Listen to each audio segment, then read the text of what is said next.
It is the Everton Byline episode 28. I am Matt Jones. Joining me, as ever, is Paddy Boylan from The Athletic. Paddy, I'm trying to talk excitedly because I'm quite tired today. I am a bit Super Bowl sleep deprived. Did you stay up to watch it or not? I didn't. I mean, I now know that the team from Philadelphia won. But They did. Apart from that, I was probably more interested in the halftime show, to be honest. Which I watched. Are you fully into the Kendrick Lamar Drake beef? Are you or? I quite like Needle in any way, shape, or form. So, like, I wouldn't say the huge Kendrick Lamar or Drake fan, to be honest. But watched the performance in full earlier, and that was interesting. I think that that's probably more my thing than the actual sport in this case. Fair enough. Yeah, I'm totally the opposite. I do nothing about the beef, and I feel a bit weird saying the word beef as a man in my 30s now. But well, it's an actual thing. Like, I was reading an article on our site earlier, and that's the designated term. Is that the Athletic Style Guide beef? Seemingly is. So I might have to try and find ways to get it into Derby content this week. Any squabbles on the touchline, therefore the Moyes slot beef. What about Jurgen Klopp and Ball Boy beef from the other year at Goodison? That was a beef, wasn't it? Actually, I feel like it needs to be longer running for it to be a beef. Like, I've just said it. I've said the word so many times now; it's just lost all meaning. But like, for it to be a beef, I feel like it needs to be prolonged. So, I mean, if that Ball Boy can rock up at Red Bull offices in a few weeks, maybe, and start chapter 2 off this saga, then perhaps we can call it that then. But listen, we've gone down a wormhole here. Maybe it's because Everton lost at the weekend, but we will delve into that. As Paddy hinted at as well, we've got a Merseyside derby coming up on Wednesday and some big selections before that. And earlier on today, a few hours ago actually, the club put an interview out with Kevin Felwell, obviously the director of football, sort of looking back at January and ahead to the summer. So we'll have a look at that as well. Just some housekeeping before we start. As ever, we are sponsored by the Bridewell here on the Everton Byline. Speak to loads of people at the weekend who've been in to have a little look around. A lot of people in Denby before the match as well. So that's great to hear. As we always say, if you're going in there on the back of listening to us, do let them know.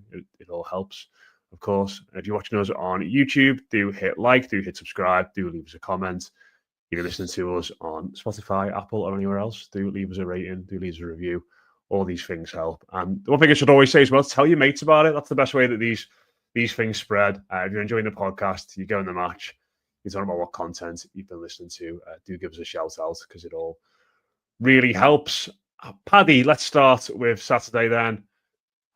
Yeah, I wasn't too disappointed. Like, after the game, I felt like we'd give it a good go, but I feel like the more I've thought about it, the more disappointed I kind of was, really. But I've gone the other way. Well, have you? Yeah. I've gone the other way. And I think it's because of the way the game ended.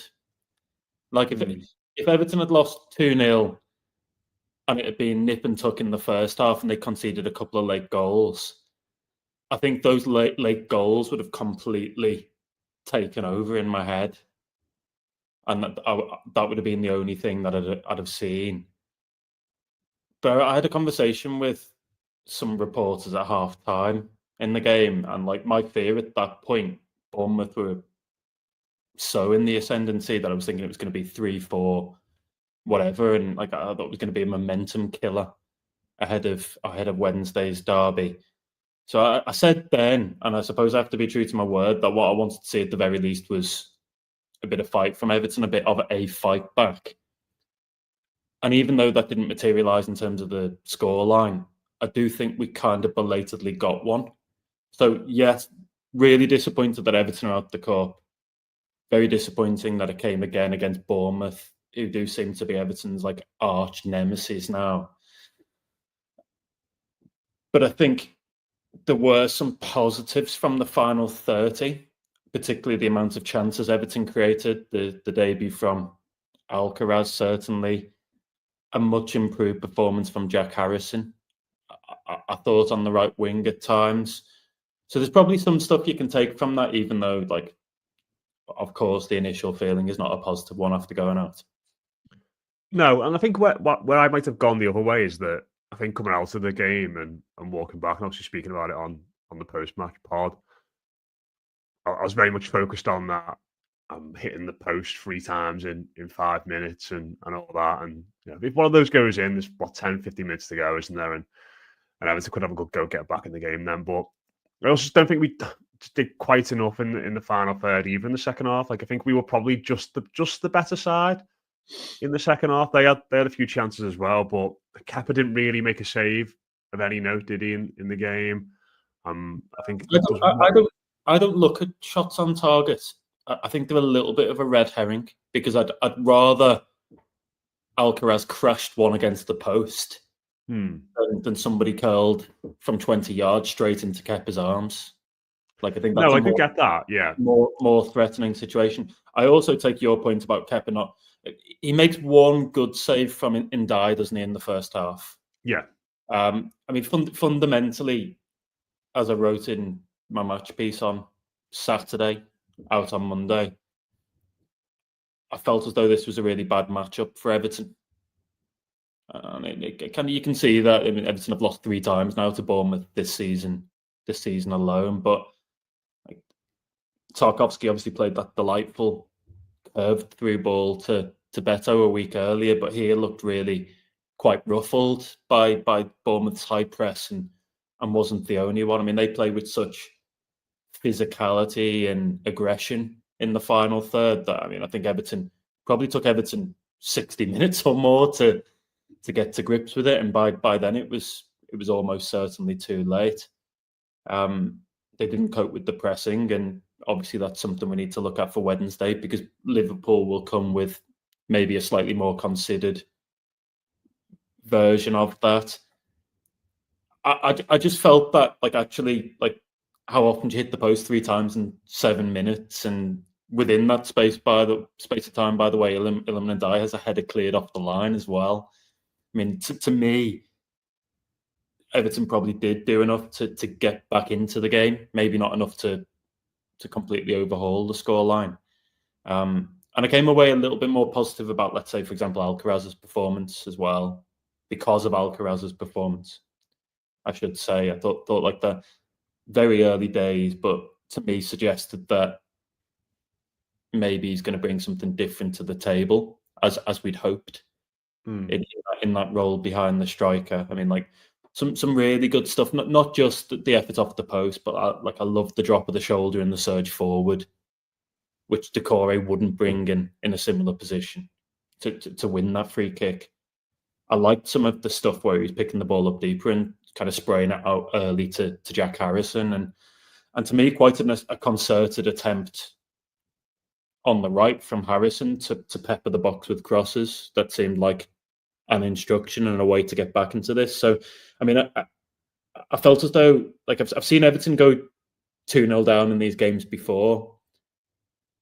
I'm thinking to Nottingham Forest under Dyche around Christmas time, and never really look like getting back into the match. And here I think they did, even though it came late. And of course we have to foreground the 60 minutes. That's the bit where they lost the game, and that's the bit where they weren't good enough. They were comfortably second best. But there's probably a sign that they're starting to get some answers in that final 30. Yeah, I think that's all fair. And listen, I'm not sat here furious by any means. And I think sometimes we say as supporters that as long as they go in and they give a go and they they can have a good account of themselves and we don't really mind, we're quite easy. And I feel like that's one of those things the fans say a lot but don't actually ever really follow through on. But I think Saturday was a case of that. Ultimately, it was a case of Everton having a good go in the second half, but by and large just really struggling against a very good side in the first half. And I think you're right in terms of the stylistic matchup, because I can just imagine certainly those lads at the back in O'Brien, Branthwaite, and definitely Tarkowski, that obviously the messages that have been going into them over the last few weeks, and we've spoken about it, is take more time, take more care of the ball, try and use it when you can, try and show your ability when you can. And when you've got that message being drilled into you, and then you come up against the side who press as ferociously and as effectively as they do, all of a sudden you're going to be doubting yourself, aren't you? massively, because as soon as the ball came into any of them at any point, it's different against Spurs and against Brighton and against Leicester, because while they are all pressing sides to varying degrees, they're not on you like a rash in the same way that Bournemouth were. I've not seen a team press like as well as that really for a long time, and with such vigor. And it's no surprise I think they dropped off a little bit in the second half, and that's kind of when we got our foothold. But I think you're right. It was encouraging that, having looked completely out of ideas about what to do and what to combat in the first half, they did find a way of doing it. And like, we're going to talk about Alcaraz and Harrison in a bit, but I think just Alcaraz being more direct and using Harrison as more of an outlet really helped us. But just one last thing on the negative sides of it as well. I did think that, and I sort of said this on the post-match on Saturday, but I garbled it a lot when I said it. I feel a bit like that they exposed, and it's a bit of a worry for me going into Wednesday, that some of the issues we're going to potentially have with this system against good sides. And I always think this is a case with three at the back, where I think playing in that back three, sometimes you kind of need someone who's a bit of a half fullback, or a fullback who's become a centre-back who tucks in. And I think O'Brien, while he's done really well, I think at times in that first half, and especially before we conceded the penalty, he just gets caught between the two spaces of being the fullback or the centre-back, which is probably understandable because he's being asked to do both jobs. But I feel like teams who have, and coaches who are really good, and teams who've got really good players who've got time to analyse this system and have a proper look at it over the course of 4 games now, isn't it? We've obviously won 3, lost 1 play in this way. They all look at that and think that's an area where if we're intelligent and we use the ball well, then we can just drag them out a little bit and we can get them into some uncomfortable positions. And I think actually after winning his first 2 battles against Semenyo really well, O'Brien, I just think that side where it was Semenyo and Kerkez just caused us a lot of issues in that first half.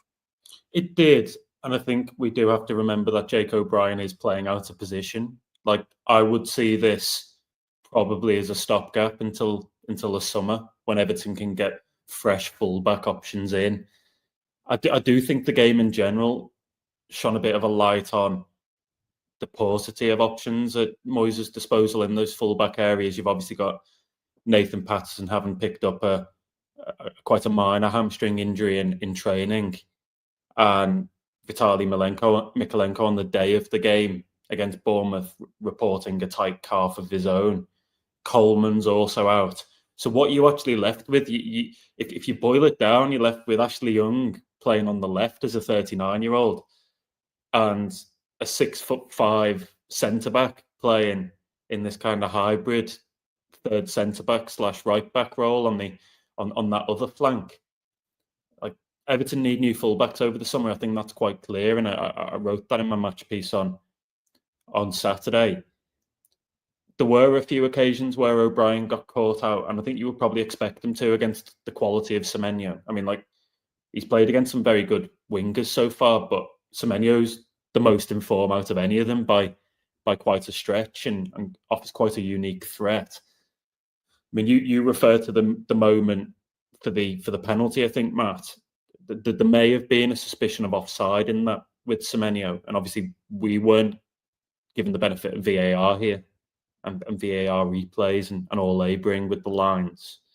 There's another moment actually in the second half where I think Bournemouth should probably score a third, where Christie slides in. Is it Kerkez down the left? Kerkez plays it into Semenyo. Pickford makes a good save from Semenyo, and then I think Irabunam blocks another shot with his face from Ouattara. That could easily have been 3-0. And you're right, the better teams who focus on things like cutbacks and getting into those advanced fullback areas, they will very much be targeting that. So that is a lesson. And I also think in general, we spoke a bit after the Tottenham game about how this playing out from the back has probably given Everton a bit more control in games. And it's probably a net positive, if we're being honest, so far in terms of performances and results. But I think I said on the show after that game, Matt, that there'd be teething problems and there would be a goal or two that would look absolutely horrendous while the players are adapting to this. And we got that with Bournemouth second. I felt on Saturday very, sloppy pass from Tarkowski, who wasn't even under that much pressure at the time. And then fortuitous bounce and Jebson scores. So it's going to take a bit of time, Matt. Like this is a new setup, and it's requiring more responsibility from those players after a long period where they were told not to have responsibility on the ball. So they are going to do things like that. No surprise to me that they're better in the final 30 when they mix it up a bit more, go a bit more direct. So, yeah, lessons to be learned, particularly with a view to Liverpool. But I can't help but get the feeling that some of these solutions are effectively sticking plasters until the summer. Massively, yeah. And like just on Tarkowski and the mistakes he made, it just felt to me like it was almost like, you know, when like something buffers and because he's got too much information going on, like it just felt like he was just kind of stuck, and because he had to use the ball properly and he was just getting pressed constantly, and his mind looked a little bit frazzled. And I think you kind of saw that throughout the game. Like he played a couple of really bad passes in the second half as well, which we kind of got away with. He just looked totally lost by the amount of pressure that was getting put on him. And I think Bournemouth obviously kind of targeted him a little bit in that sense and got after him. But yeah, I did love how they played. To be fair, I think I said this when we played them in January and they beat us 1-0. But you know, if you could put a blueprint down on how I'd love my Everton team to play in an ideal world, like that is exactly what I'd want. Just not necessarily technically amazing, but you've got 10 outfield players who are just absolutely rapid, who press really well and just get in the face of opposition teams. And I think they did that. They did that really well for an hour on Saturday. Not always with the quality, but just that intensity and that aggression. Off the ball. I absolutely loved it. I mean, sometimes I watch a team come to Goodison or play really well against Everton and think that's great for that specific club, but I don't see how that would translate into an Everton context with the specific whims and desires of supporters here. But actually, with the Iraola method at Bournemouth, I think that is something that would work and would go down very well here. I mean, Everton have a manager of their own now. They have a new manager of their own. People will have been calling for somebody like Iraola when Dyche was sacked. I think he will get a top job. Like they just, even down to how well coached they are 2 years or so into that project, they're much further down the line than Everton, obviously, in terms of that and in terms of spend. I mean, to me, he really looks like he's figured it out there. And that kind of aggressive in your face style of play, I think, is quite stifling. It can get in players' heads. And I think you're right. I think it did, certainly for the first 45 against Everton. So credit to them. I mean, look, they've spent more money than people realise, a lot more money than people realise, actually, compared to Everton. I don't know if you saw the Kieran Maguire tweet, football finance expert, obviously. I mean, I think there was about a 200 million disparity between Everton and Bournemouth over the last 3 or 4 years of spending. So that quality shows. I mean, like, even down to being envious of players they were bringing off the bench with a depleted squad on Saturday. Matt, like Ouattara, I think, is a very good player, and somebody Everton did look at before he went to Bournemouth. Bournemouth obviously have a connection with the French club he came from through the owner, and it's going to take a lot of time and resource for Everton to catch up now. If we're being honest, they're doing a lot of good things. So sometimes I think you just have to say this is where Everton are in the development and this is where Bournemouth are, unfortunately. And as disappointing it is, that's the reality of this, and kind of move forward, learn your lessons. You've got to hope they learn the lessons quickly. Yeah, and with that in mind, let's do that. Let's move forward and look ahead to Wednesday night. Obviously, the last ever Goodison Park derby.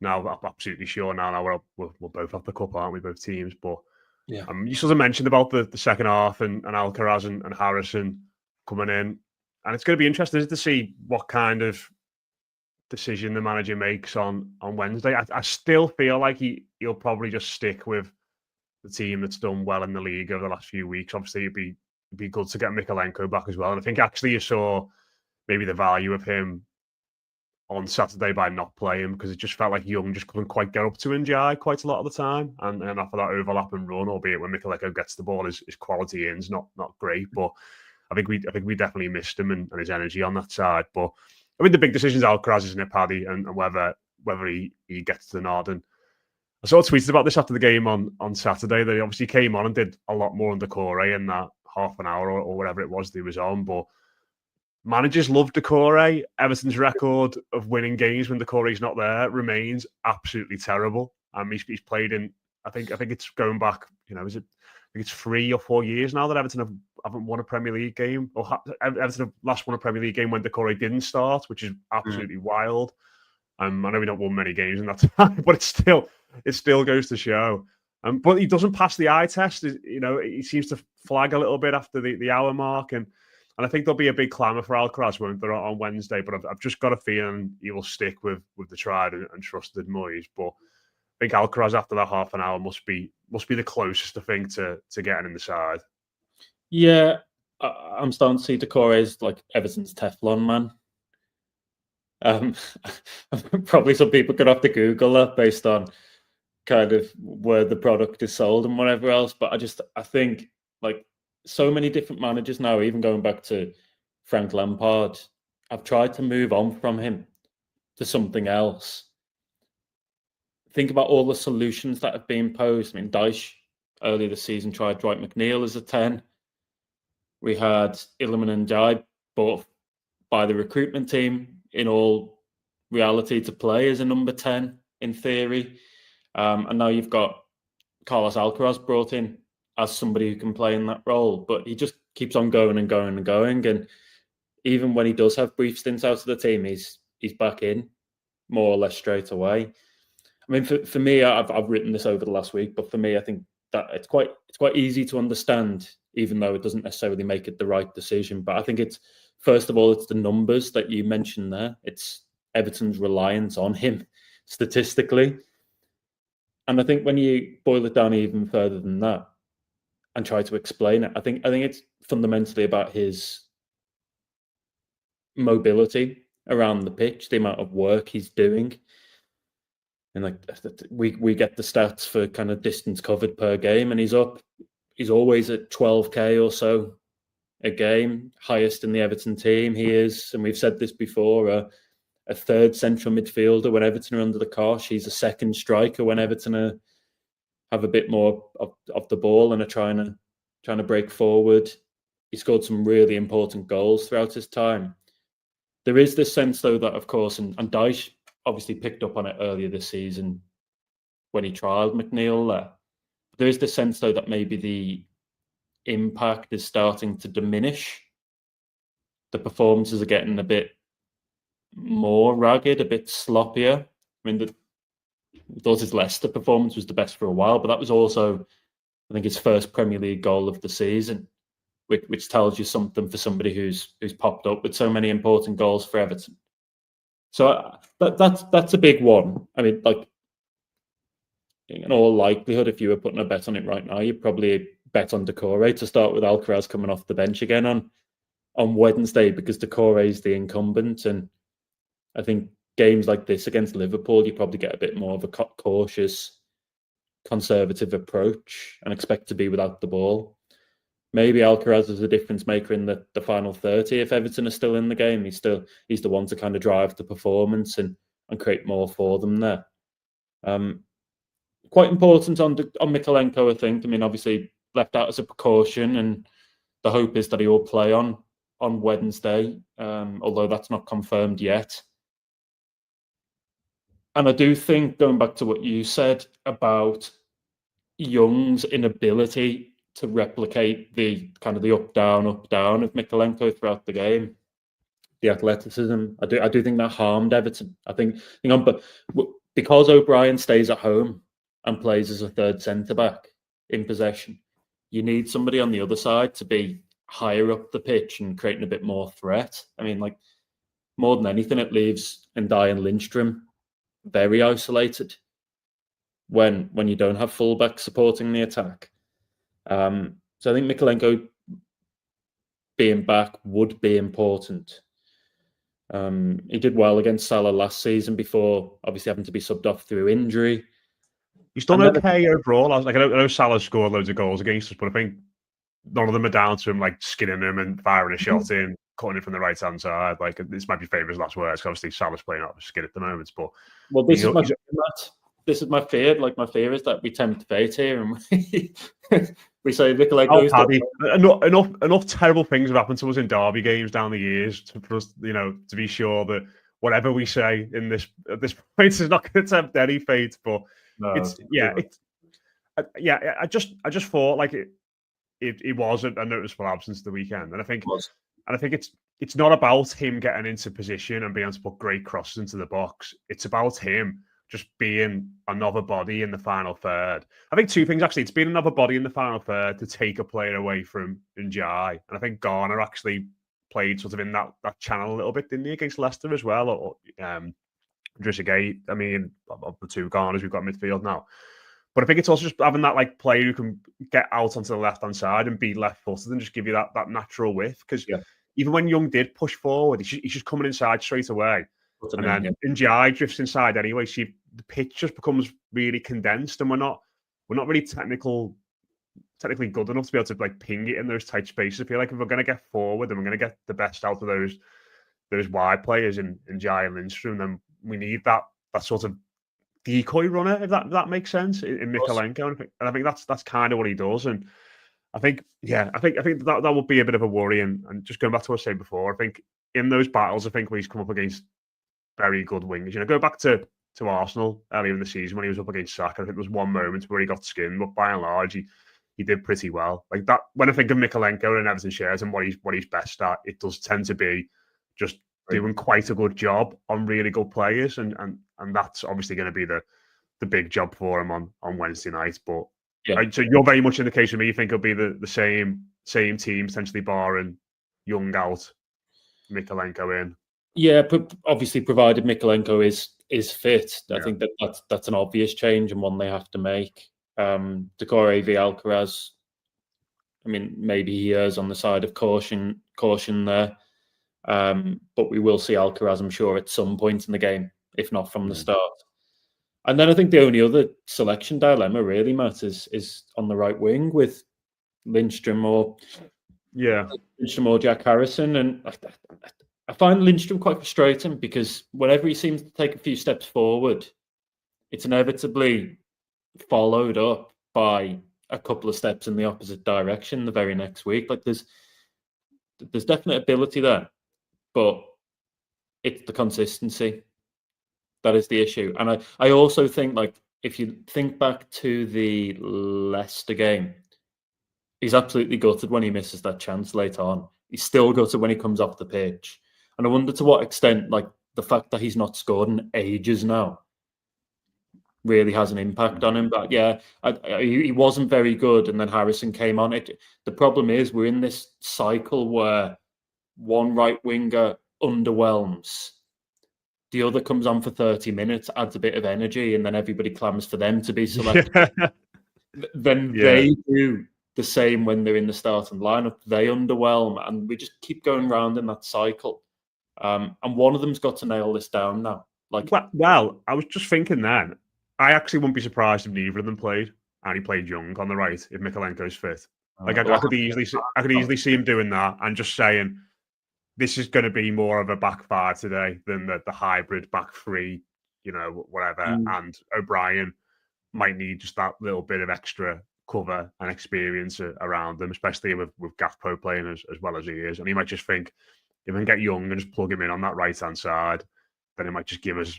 Obviously, you lose something going forward, because, as we said, he can't get up and get forward. But, Moyes is still pragmatic. I still think he is quite cautious, ultimately, by nature. And I think in a game like this, maybe just after Saturday and seeing the way Richard O'Brien got moved around a little bit by good players. And I think stylistically as well, like you look at Semenyo and Kerkez, and I think they are quite a similar kind of pairing to what Gakpo and Robertson will be at the weekend in terms of the way they play. Obviously, the winger will drift in field, the fullback will go on the outside.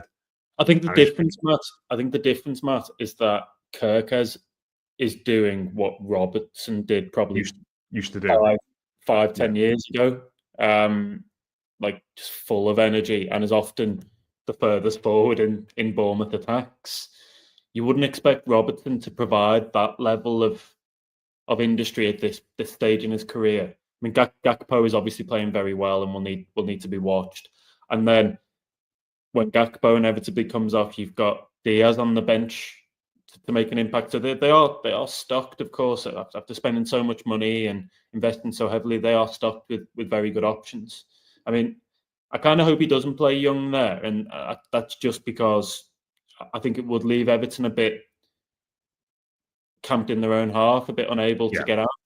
Like I'd like to see them at least trouble. I think there's, like, if I'm pinpointing weaknesses in Liverpool's defence, I'm probably looking at the two fullbacks and going, you can get it both of them. Yeah. And Lindstrom should have the beating of Robertson for pace, for example. So you use those elements, and you can pin Liverpool back by doing the same thing. You can say your fullbacks are not going to be able to venture high up the pitch here and join in the attack, because we will hit you in behind if you do. So it's that game of cat and mouse that he's going to have to weigh up. I mean, I would not be surprised if he does what you say on Wednesday, Moyes, but maybe that is a bit too conservative. Yeah, I think so. But just doesn't cross my mind a little bit then. But I would probably go. I'd probably go Lindstrom personally, and I think he probably will. But I imagine he'll have a thought in his head about Young if Mykolenko is fit. Ooh, yeah, nervous talking about it now. Let's move on to something completely different for the last part of the show. Kevin Farwell did an interview with the Everton official channels, went out about 3:30 today. Only 12 minutes or so, Paddy, just sort of talking about the transfer window in general, kind of clarifying a lot of what people already knew in regards to why they didn't spend, why they went for Alcaraz. Talked a bit about Harrison Armstrong and Stanley Mills as well. So that's on the Everton YouTube channel. If anyone's not seen it, wants to watch it. But I think the most interesting part of it was actually about the summer and PSR. And we've seen a few reports around that recently about how Everton are potentially going to go on, maybe not necessarily a spend spree, but will be more active in the transfer market as a result of what they've done in January. And we're going to have a bit more of a bigger talk about Farwell and his future next week when we've got a bit more time to digest this and go through it all. But just sort of looking ahead to the summer after January and what Farwell said and those reports there, it does feel like the message coming out of the club is, January, you might have all been disappointed, but just wait because we might be about to go on again, like I said, not a spend the spree, but we're going to be a lot more active come the end of the season.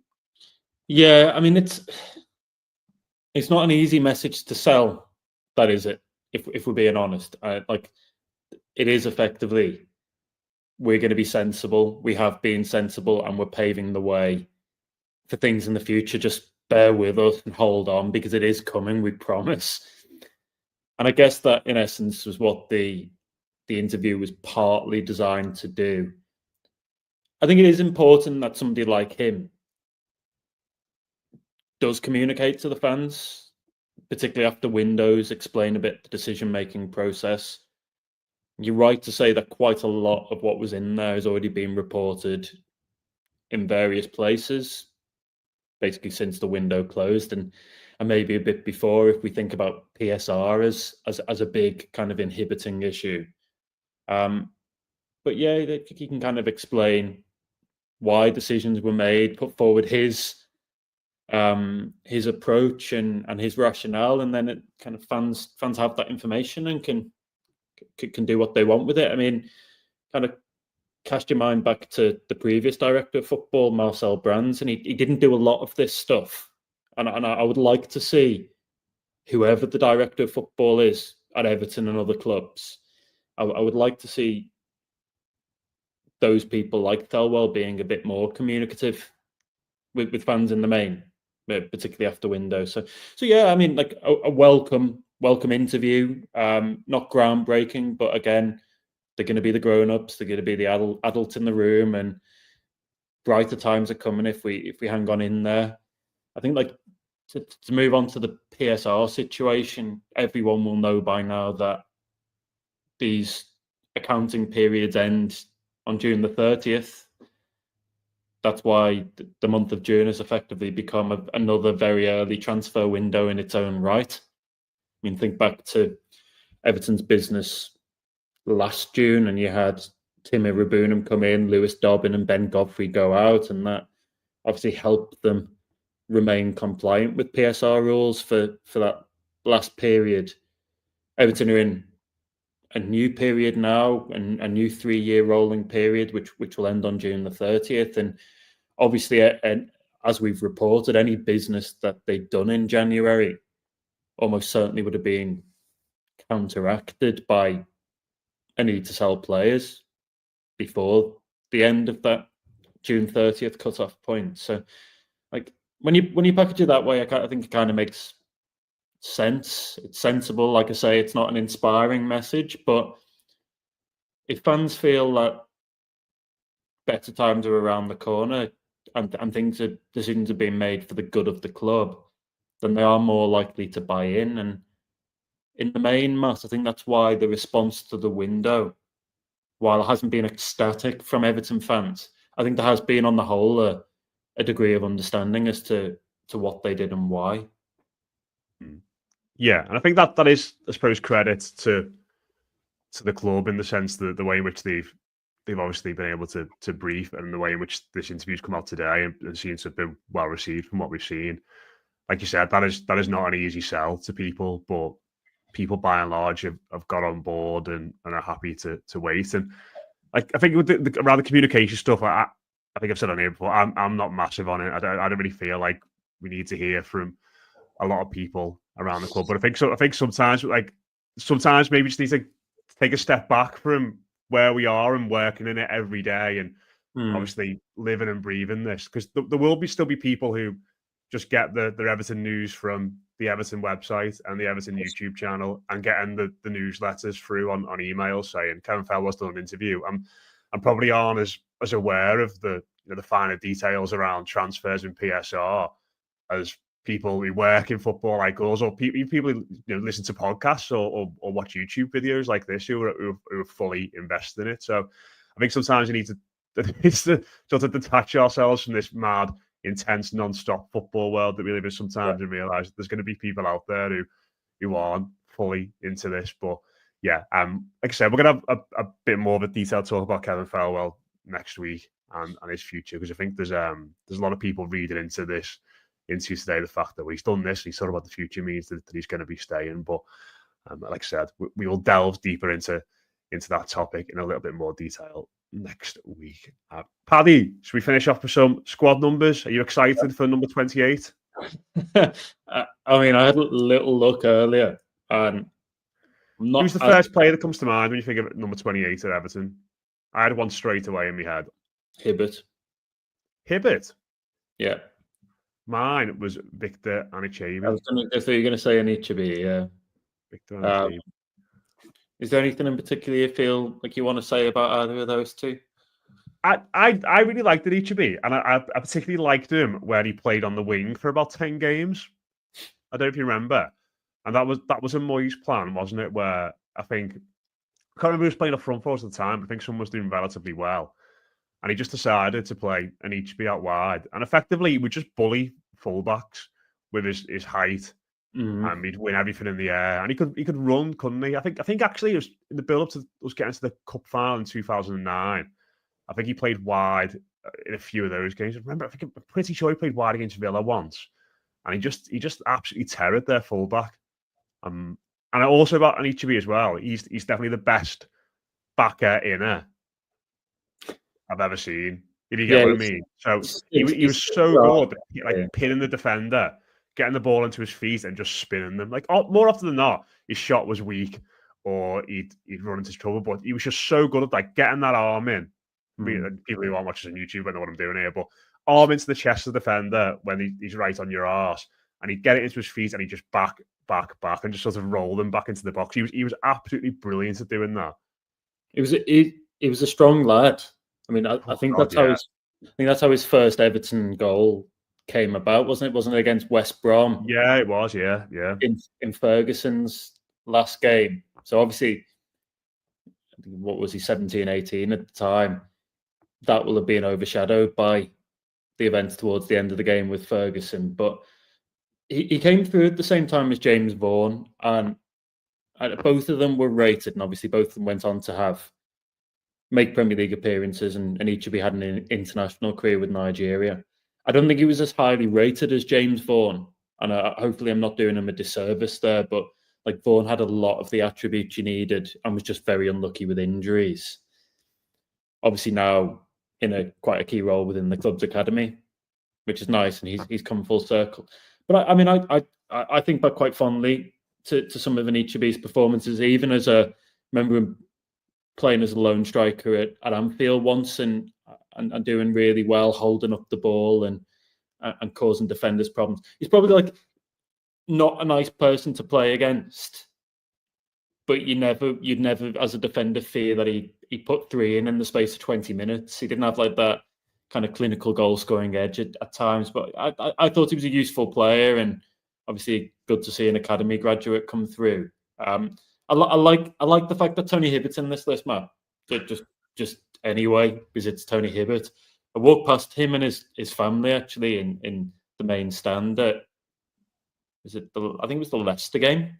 Ah, right. I think it was the Leicester game. He was over, and obviously he's got his fishing. Don't even know farm in France. Yeah, his fishing farm in France. Like is it like southwest France? I have no idea. And he was back with his family for the game, so that was nice to see. Like I remember when he came through at Everton, particularly in the 18s, he was seen as a goal-scoring midfielder, and people will probably laugh at that based on what he did throughout his career. But we spoke earlier about Mykolenko being like probably best known for shutting down attackers.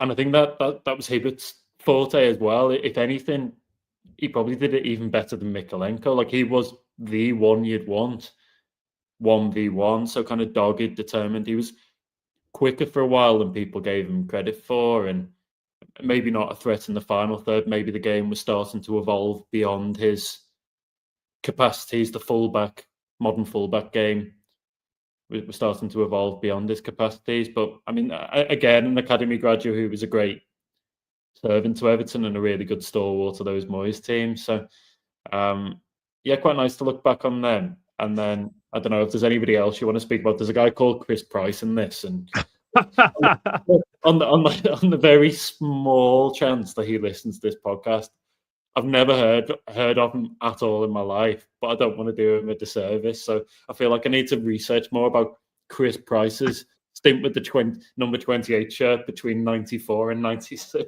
Well, according to transfer markets, he didn't make a single appearance for us. There are people out there who'll be able to tell us about him, I'm sure. Which Welsh team did he play for, Matt? Come on. There's nothing on transfer markets about him at all. So he must have played for like TNS. Apparently his last club was Southport. That's all it says on his page. Right, okay. I want to hear more about Chris Price. So if anybody knows facts, like actual facts. I can't believe we've gone down. The last ever Merseyside derby at Goodison this week. And we're trying to find out on this podcast what happened to Chris Price. If you listen, mate, it'll be great to get you on. We'll be doing a whole podcast on Chris Price if Everton lose the derby. So yeah, let's go through the others. Chimiti is the current incumbent, obviously. Yeah. Or maybe he's not anymore. It just says 23-24 on here. We'll have to, I don't know. And Cenk Tosunade for a bit. Kieran Dahl. Oh, Leandro Rodriguez, Paddy. That's a good one. He is Uruguayan, wasn't he? Brought in under Martinez. Koeman. Yeah, I thought we'd sign the next Luis Suarez. Yeah, not quite really. I think he was on the bench, wasn't he, for like a reserve game, and I think he sort of that was the final straw, and he left after that. I quite like signings like him, and I don't mean in terms of like the actual lack of impact he had while he was at Everton, but you know when you just see like Everton have signed this like random kid from Uruguay, and you're like, is he going to be really good? If they found somebody like nobody else is seeing, and then like in my role now, if the equivalent happened today, like I'd be down at Southport on a Monday night or a Friday night, like trying to see if he was actually any good. Probably would have quickly became apparent that it would have that he wasn't very good at all. But yeah, it's strange one. Lucina Traore, Matt. Amazing. What a goal it was. That one goal. Yeah. And another former player who got introduced in jeans as well on the pitch to go with McGeady and Nias. I always feel like that's a bad omen. Like Dele came out in jeans as well, didn't he? Oh God, yeah. Ban jeans, not forever. Particularly ban Nias and McGeady's jeans because they were both absolutely terrible. Yeah, McGeady's in particular were horrendous. And Milos Kerkez's haircut while we're at it, by the way. That was a shocker as well, to be fair, yeah. Speaking of bad haircuts, Abel Xavier, he was number 28. I mean, definitely bad haircut. Just on Kerkez, Matt, he looked like an Australian fast bowler. Ryan Reynolds, if you're human, if you're listening. Abel Xavier, Derby. Boo. Yeah. Shouldn't have even mentioned this name, really, Paddy and Derby week. And then we've got two more.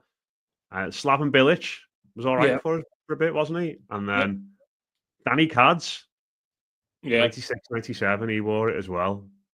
He's got a couple of kids doing well at various levels of football. One in academy setup and another one. Was his last season? He was at Chef Wednesday doing well last season. Is now out on loan. Goal scoring striker, and he's played for England, I think, in the age group. So he's got his own academy, Danny Cadamartri, and he's obviously focused predominantly on bringing through his own kids. Fair enough. He's one of the most iconic Merseyside derby goal scorers, I think. Yeah, I mean that this is the real way to finish a pre-derby podcast, not by talking about Xavier. It's Nick Barmby's birthday today as well. Did you know that? No, again, he's somebody that we don't speak about. Yeah. I quite like speaking about Abel Xavier because he wasn't very good, and nobody shed any tears when he left. But like there was a lot of theme over Barmby, and I was gutted as well when he went. So yeah, he was brilliant, wasn't he, for us for a bit. He was genuinely a really good player. But yeah, Danny Cadamartri, what a great goal that was to win the derby. I was going to say which young striker is going to potentially follow in his footsteps on Wednesday, but we might not even have one in Martin Sheriff. Didn't even get on the Saturday. Yeah, Michael Keane, he could. Yeah. Oh God. Oh dearie me. But yeah, we will see. We will see. Right, we'll leave it there. I thought we were going to do a shorter podcast this week, but we just got so excited by the number 28 list that we've gone on. We've listed on for ages. Martin Price. But was that even, I can't even remember what his name was. No, it wasn't even that. It wasn't even that. Chris Price. Chris Price. Oh my God, Chris. I'm so sorry, mate. Chris Price. Dragged us on too long. Let's wrap it up. We are sponsored by Bridewell. As ever, do get down there later in the week to potentially drown your sorrows or toast the Blues after another Merseyside derby win. If you're watching us on YouTube, do hit like, do hit subscribe, leave us a comment. Tell your mates about the podcast as well, or if you're listening to us on Spotify or iTunes, ratings, reviews, it all helps. Paddy will be back next week. We're both going to the test event on Monday, so we might have to rejig the schedule a little bit. If Everton win, we might do. If Everton win on Wednesday, we might do a bonus podcast as well, but we'll have to see on that. I'm sure we'll be both delighted to chat about it if they do the business at Goodison Park. But yeah, let's wrap it up there. Just tune in to Byline 28 up the top east. Speak again soon.